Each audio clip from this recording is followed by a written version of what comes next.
La politique avec un mouvement de grogne parmi les militants de La République En Marche. Une trentaine d'entre eux ont saisi la justice. Ils contestent la validité des statuts du parti et dénoncent un manque de démocratie. Astrid Mesmorian avec Geoffrey Berg et Marianne Cazot. Serait-ce une brèche dans l'unité du parti présidentiel? Un collectif d'adhérents de La République En Marche conteste la validité des nouveaux statuts du mouvement. Pour Rémi Bouton, marcheur de la première heure, il y a un problème de représentativité. Le fonctionnement du parti est trop vertical.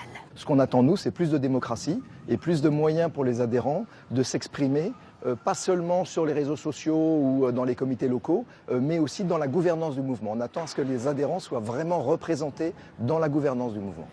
Aujourd'hui, ces adhérents ne représentent qu'un quart des instances dirigeantes, des instances qui ne sont pas élues mais nommées par la direction du parti. Ces nouveaux statuts sont soumis depuis hier à un vote en ligne.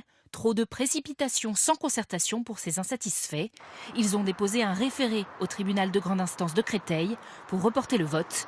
De son côté, La République En Marche minimise le poids du mécontentement.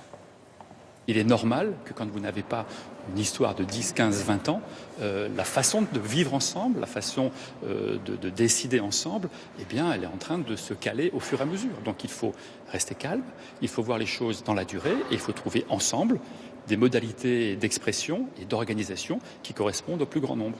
Les marcheurs insatisfaits ont été reçus par la direction du parti sans être entendus, disent-ils. La contestation est certes marginale, mais le passage devant un tribunal pour un tout nouveau parti n'est pas du meilleur effet.